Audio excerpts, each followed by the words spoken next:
Before we get into the video, could everyone please subscribe to my Endless Diary Tales channel? Thank you so much. In my previous life, Logan took care of the wife and daughter of a fallen comrade. When Monica got sick, he brought her water and medicine. Monica cried, and he comforted her gently. She said it was hard raising a child alone, so he became her free nanny, picking them up and dropping them off every day. Meanwhile, I was his actual wife, yet I could barely get a chance to see him. I couldn't take it anymore and asked for a divorce. Logan told me I was being petty, that I couldn't tolerate their mother-daughter little family, and accused me of being unreasonable and making a scene. So I started marking crosses on the calendar, silently counting down to our divorce in my heart. At the same time, I told myself I was giving Logan one last chance to turn around, but he didn't treasure that chance. On the very last day of the countdown, he agreed to have one final dinner with me, but instead, he left me sitting alone at the restaurant and went to celebrate Monica's daughter's birthday. I waited until nightfall and he never showed up. On my way home alone, I was targeted by thugs. I was assaulted and died from it. When I opened my eyes again, I was back at that dinner table on the last day of the countdown. Monica's daughter Lily was tugging at Logan's sleeve, pouting, "Uncle Logan, didn't you promise to spend my birthday with me? Today's my birthday." Her skin was fair like jade. Her big eyes sparkled behind long lashes, already brimming with tears. Logan looked at her with overflowing affection and immediately scooped her up in his arms.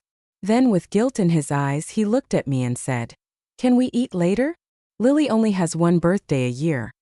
I really can't skip it." That all too familiar scene hit me like a wave crashing straight into my mind. I was sure then I had been reborn. I steadied myself and smiled gracefully as if completely composed. "It's Lily's birthday, go ahead, don't worry about me." Logan gave me a grateful look, then picked up Lily and turned to Monica, who was standing right beside him. "Monica, let's go." The three of them standing there together looked exactly like a warm, happy family of three, and I was the unnecessary one.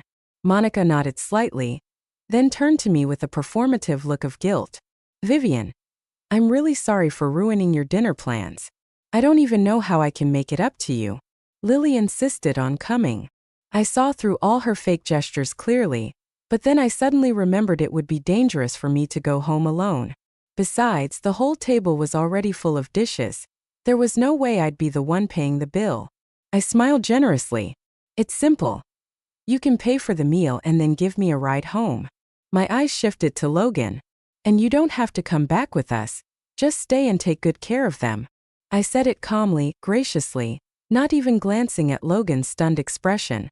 Monica forced a smile, her expression tinged with awkwardness. "All right." I packed up every single dish on the table and got into Logan's car, of course sitting in the back seat. Monica held Lily and habitually took the passenger seat, just like she always did. The atmosphere was heavy and awkward, but I didn't care at all.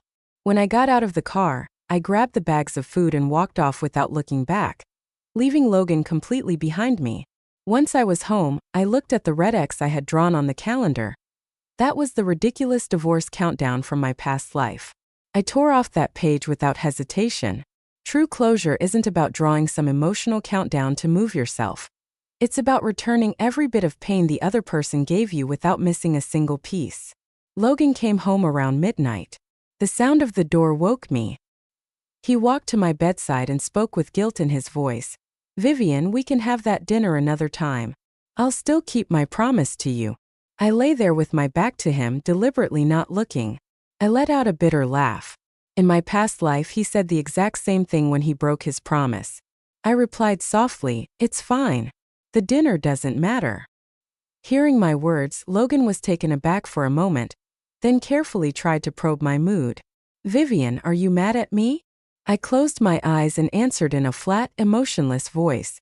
Logan stood beside the bed silent for a long time, clearly trying to figure out what I was thinking, before finally getting into bed beside me. The next morning, he actually got up earlier than I did. Wearing an apron, he came out of the kitchen carrying breakfast, the corners of his lips lifting into a gentle smile the moment he saw me. He looked so tender and affectionate. "You're up. Why didn't you sleep a little longer? I made breakfast for you." He took off the apron and announced cheerfully, "I took the day off today. Let's make up for that dinner we missed yesterday. Looking at the breakfast he'd carefully prepared, my heart turned cold again. It was the same sandwiches and fried eggs. That's exactly what Monica liked. I preferred traditional Chinese breakfasts, steamed buns and porridge. I knew because he had once made this exact breakfast and delivered it personally to Monica. Suppressing the last ripple of emotion in my heart, I didn't even glance at him. Monica probably hasn't eaten yet. You should take it to her since you're off today. Go spend time with her. I didn't wait for Logan to snap out of his disappointment. I walked out the door first. Logan, I don't need your scraps of affection anymore. I pulled myself together and headed to work. I poured all my focus into my job. Today was my day to see patients, and they came in one after another. I was so busy I barely had time to breathe. It wasn't until evening, right before I was about to get off work, that Henry walked in, steady and composed. "Dr. Jenkins, I need a refill," he said, always a man of few words. I looked up slightly.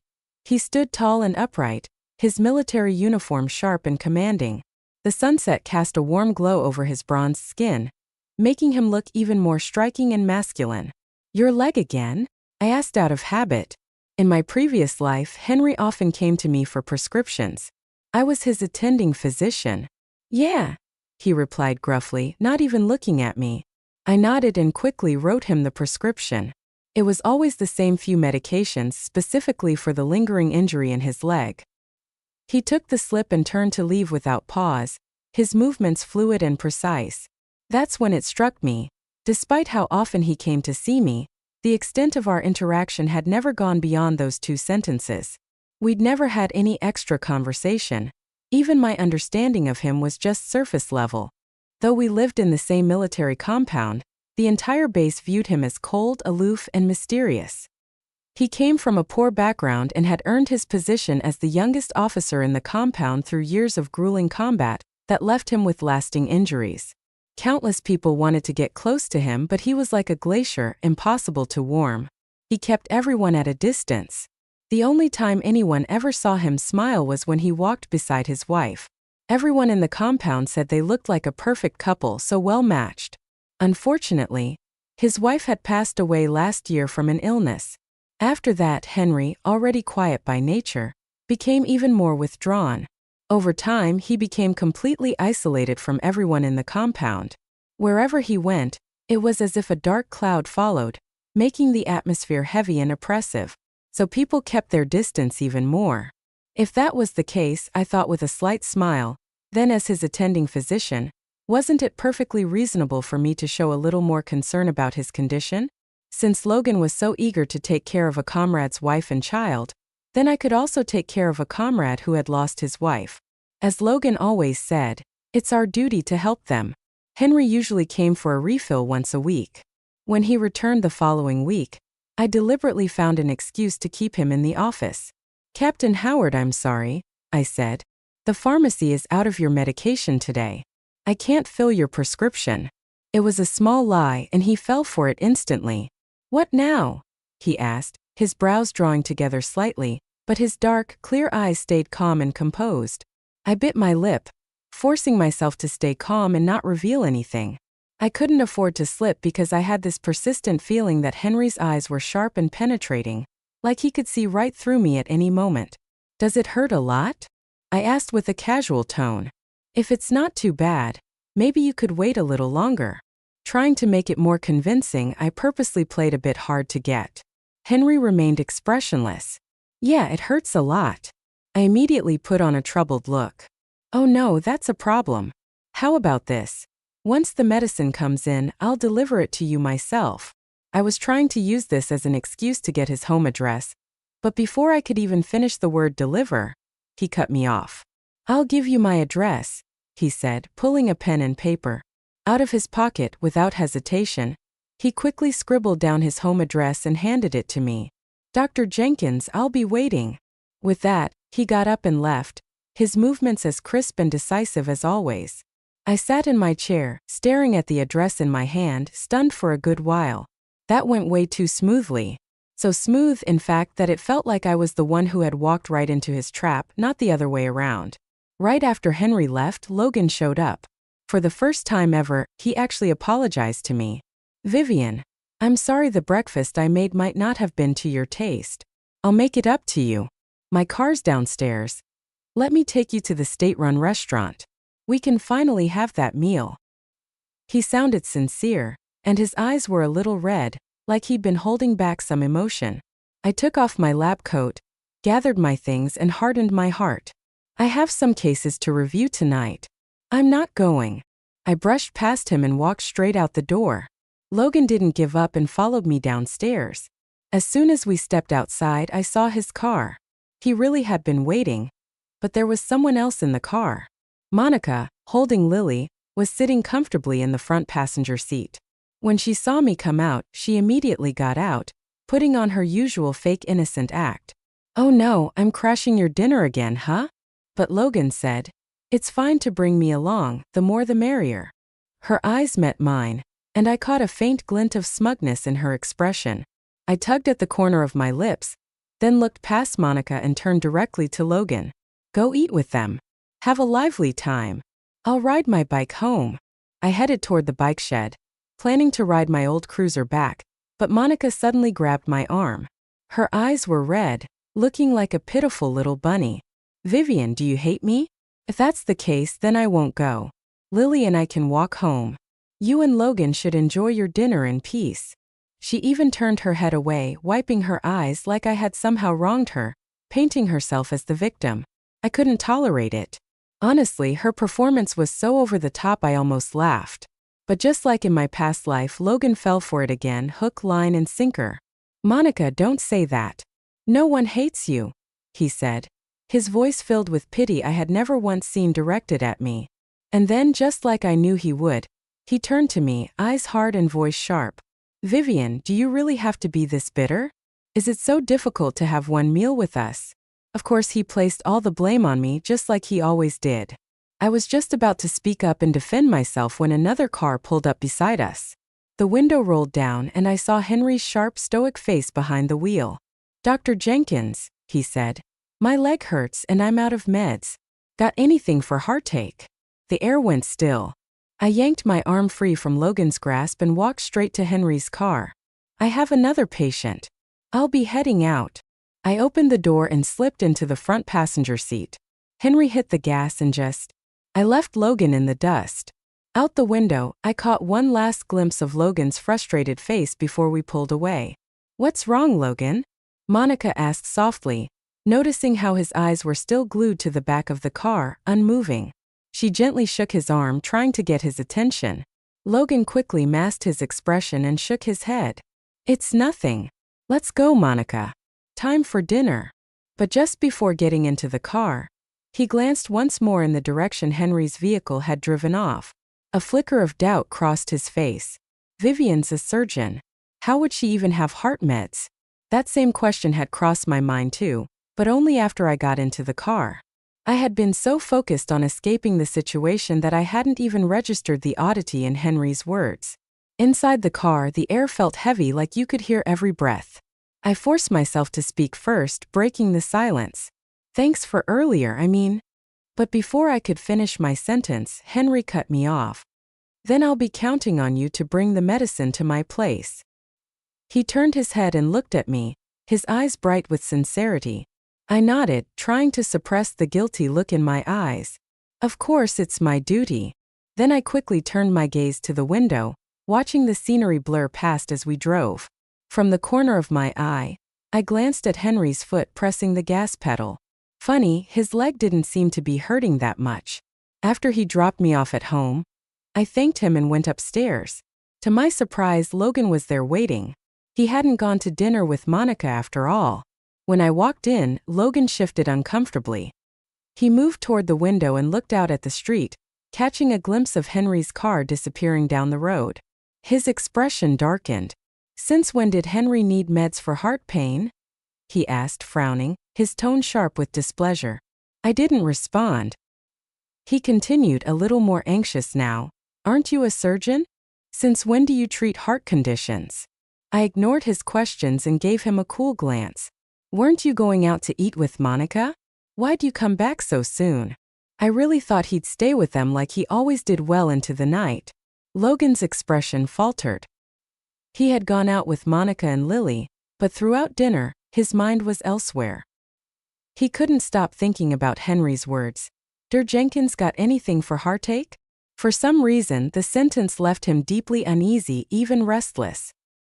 He barely touched his food before making up an excuse about urgent business and leaving early. This was the first time he had ever left Monica and her daughter alone. Straightening up, Logan looked at me with an uneasy gaze. "Vivian, I really think you should keep your distance from Henry." But I cut him off mid-sentence. "He's my patient, and besides, his wife passed away last year. He's living alone now and dealing with chronic illness. I think it's only right to take better care of him. Isn't that what you used to say to me?" I looked up and met his eyes with calm clarity. Ika's husband passed away. Logan had said those exact words to me. Now I was simply walking the same path he once did, so why was he the one getting worked up? The next day was a weekend. I left home early, planning to deliver Henry's medicine. Logan, meanwhile, received a call from Monica first thing in the morning. She said Lily was insisting on going to the park with Uncle Logan. I knew exactly what she was doing. After Logan left her and came home to me last night, she obviously felt unsettled. She wasn't going to let it go easily. But to my surprise, Logan actually turned her down. "I'm really sorry," he said. "Can we do it another day? I have something important to take care of today." I was by the door putting on my shoes when I overheard him say that. While he spoke, he glanced in my direction. On the other end of the call, Monica's voice trembled slightly with a hint of tears. "Logan, is Vivian upset because of last night? It's okay, go be with her. I'll take care of Lily. I'll make sure she doesn't bother you too." But just as Monica finished speaking, Lily's voice came through the phone at the perfect moment, crying out, "No! I want Uncle Logan to come with me." "Boo-hoo. Uncle Logan, did you stop loving Lily? You promised Daddy you'd take care of us." The rest of the conversation was blocked by the door as I closed it. Before the door shut completely, I caught a glimpse of Logan's torn, conflicted expression. In the end, he still couldn't let go of Monica and her daughter, but that had nothing to do with me anymore. I took the medicine and headed to Henry's place, following the address he had given me. To my surprise, it was a standalone house, something quite rare in the military compound. I knocked and Henry opened the door quickly.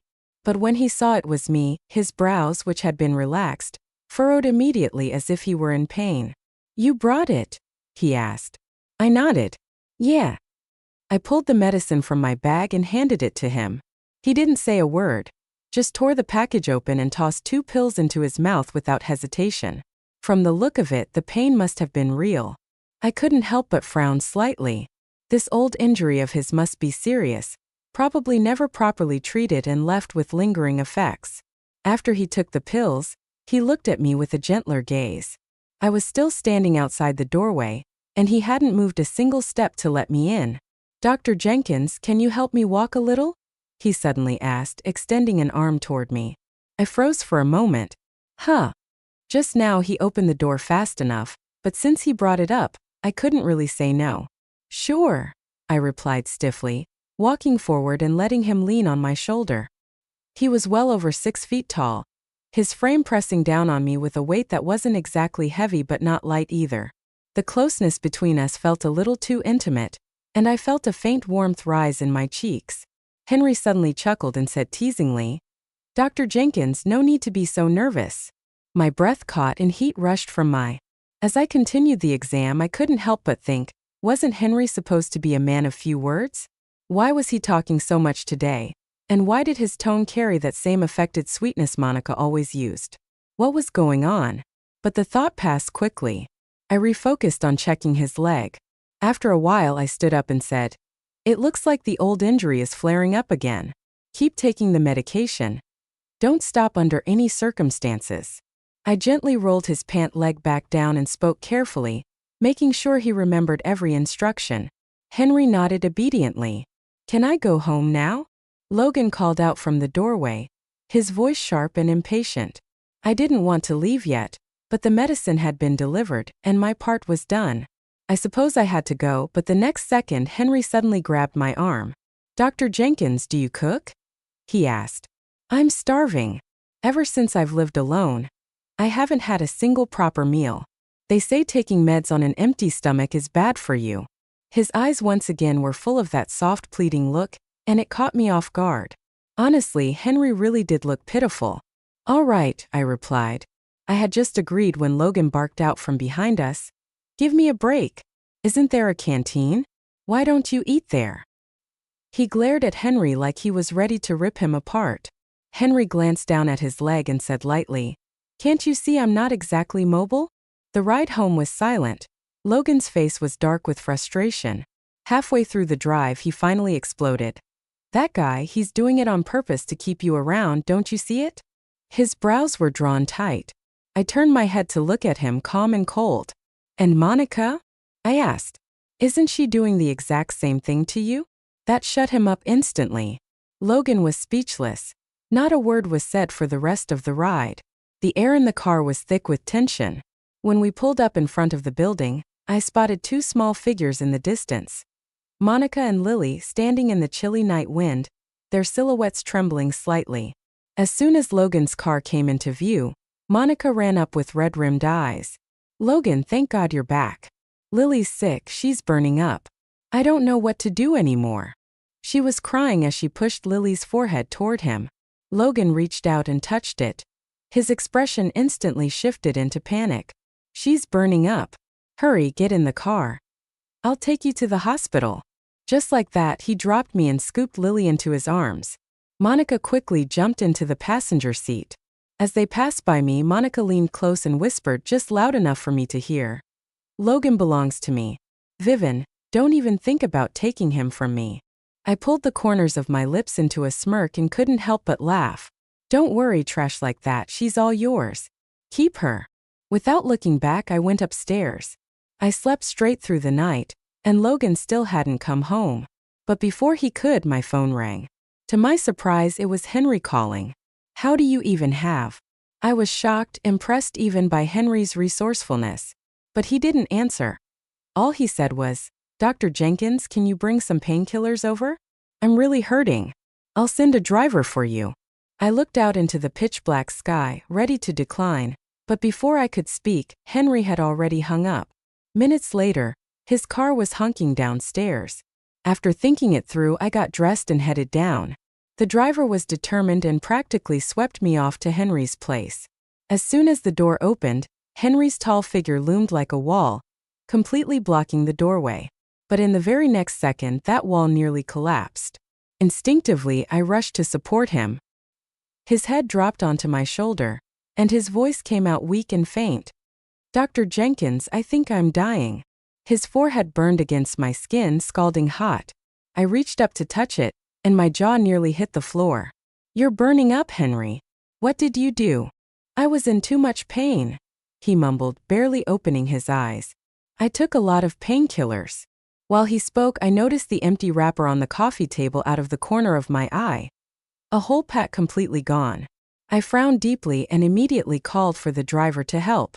"We don't have time to get to the hospital. We have to induce vomiting now." The driver didn't dare delay. Together, we struggled to get Henry onto the bed. I gave him water, glass after glass, and then helped him throw it all up. His face turned ghostly pale from the effort, but at least he was out of danger. After that, I gave him physical cooling treatment to bring down his fever. It worked. Little by little, his temperature started to drop, but the whole process took all night. By the time Logan came home, the sun was already rising, and I was nowhere to be found. When I finally got back the next evening, he was waiting for me. He'd clearly been there all day. His eyes were sunken, his face worn and haggard, like he'd aged years in a single day. When he saw me, his eyes shimmered with tears. "Vivian, tell me the truth. You don't love me anymore, do you?" His voice trembled, and his whole body seemed like it might collapse if I so much as touched him. I paused, wanting to be honest, but the truth felt too cruel. Even in my silence, I knew I was giving him my answer. Logan understood instantly. He closed his eyes, and a tear slipped silently down his cheek. "Vivian, we're married, you know that, right?" I let out a cold, sarcastic laugh. "Oh, so now you remember. Funny. When he kept running off to Monica's house, that little fact hadn't seemed to matter much. But Logan didn't seem to understand the irony at all. His expression turned cold. "Vivian, let's get a divorce." Finally, he was the one saying it to me now. I opened my mouth, ready to agree, but then I saw him stand up and draw a red X on the calendar. "I'm giving you one more chance," he said. "If by this day you still haven't changed your mind, I'll walk away for good." So now it was his turn to start that ridiculous divorce countdown. I can't help but feel a little bitter. "And what about Monica?" I asked, genuinely curious how he planned to deal with her. Logan's expression turned ice cold. There wasn't a trace of emotion in his eyes. "I've arranged for someone else to take care of them from now on. Whatever happens to her is none of my business." Hearing how detached and resolute he sounded, I let out a sarcastic laugh. Why couldn't he have been this decisive in my past life? Of course, it's always the things you can't have that stir your heart, the moment you're sure they're yours. Even a once sacred love turns into nothing more than ink on paper. Logan's divorce countdown was 5 days. During those 5 days, I was either working or taking care of Henry. I hadn't intended for it to be that way, but every time I finished a shift, his driver would be waiting for me outside the hospital. Then, like clockwork, Henry would lean out from the backseat window, eyes soft and pitiful. "Dr. Jenkins, your cooking is really good.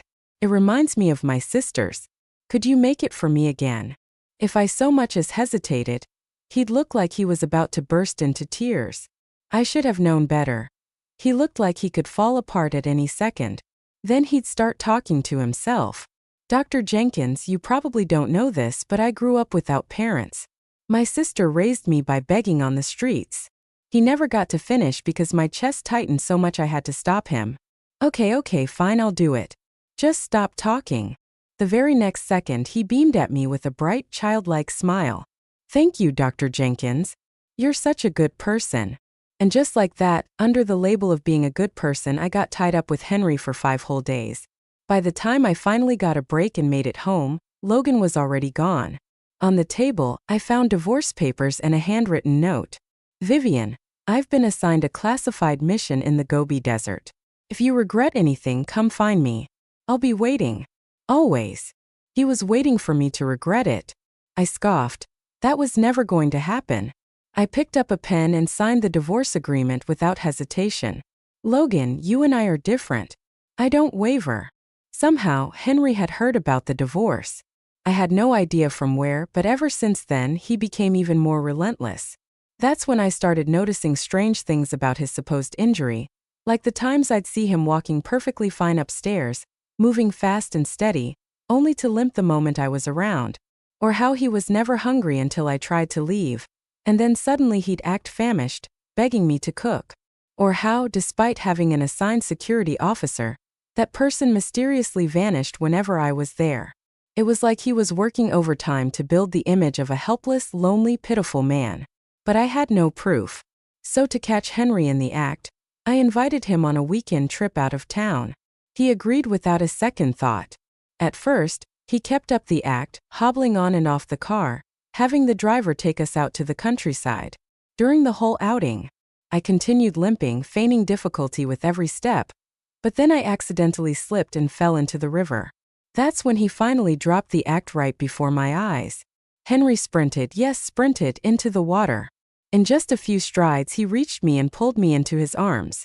"Hey, are you okay?" he asked. "Don't worry, we're almost to shore."